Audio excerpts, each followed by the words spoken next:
തീർച്ചയായിട്ടും വലിയ കമ്മ്യൂണിസ്റ്റ് വിരുദ്ധനാണ്. അതാണ് എന്റെ ഒരു അടിസ്ഥാന രാഷ്ട്രീയം. 2020 ഭാഗമാവാൻ തീരുമാനിച്ചതുകൊണ്ടാണ്. കോൺഗ്രസിന്റെ വേദികളിൽ എന്നെ കാണാൻ കഴിയുന്നെങ്കിലും നേതാക്കന്മാരുമായി സൗഹൃദം ഉണ്ടെങ്കിലും എനിക്കൊരിക്കലും ഒരു കോൺഗ്രസ്സുകാരനായി മാറാൻ കഴിയാത്ത സാഹചര്യം കോൺഗ്രസ് തന്നെയാണ് ഒരുക്കിക്കൊണ്ടിരിക്കുന്നത്. ദേശവിരുദ്ധ ശക്തികളുമായിട്ടുള്ളവരുടെ പോക്ക്, കനയ്യകുമാറിനെ പോലുള്ള ആൾക്കാരെ ഈ പാർട്ടിയിലേക്ക് അവർ സ്വീകരിക്കുന്നത്, ഈ SDPയോടുള്ള മൃദു സമീപനം, പിന്നീട് ജമാഅത്ത് ഇസ്ലാമിയുമായിട്ടുള്ളവരുടെ ചേർന്നു, ഇതൊന്നും തന്നെ എനിക്ക് ഒരിക്കലും ഉൾക്കൊള്ളാൻ കഴിയുന്നതില്ല.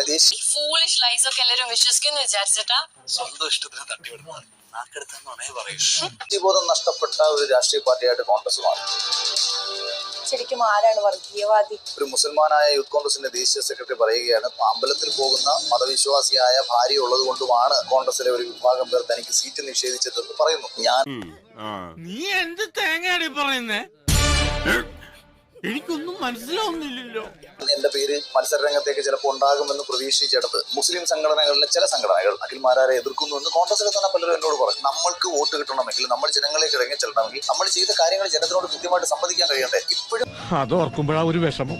ഇവര് ഇത് ചെയ്തിട്ട് പോയില്ലേ? ടൗൺഷിപ്പിന്റെ ഉദ്ഘാടനം ജനങ്ങൾക്ക് ഇതുവരെ കയറി കിടക്കാൻ പറ്റിയിട്ടില്ല. തെരഞ്ഞെടുപ്പിന് തൊട്ടു മുന്നേ ഒരു പ്രഹസനം കാണിക്കുകയാണ്, ഒരു ഷോ കാണിക്കുകയാണ്. ഈ കള്ളനല്ലായിരുന്നുണ്ടെന്നുണ്ടെങ്കിൽ എന്ന് ജനങ്ങൾ അവിടെ കയറി കിടന്നേ. ഇത് നമ്മൾ എത്ര വലിയവരായാലും നമ്മൾ നമ്മുടെ സർക്കാരിനെ മറക്കാൻ പാടില്ല. ആര് തരൂടെ ഇതൊക്കെ നമുക്ക് നിർത്തി അങ്ങ് അവമാനിക്കുവാണെന്നേ.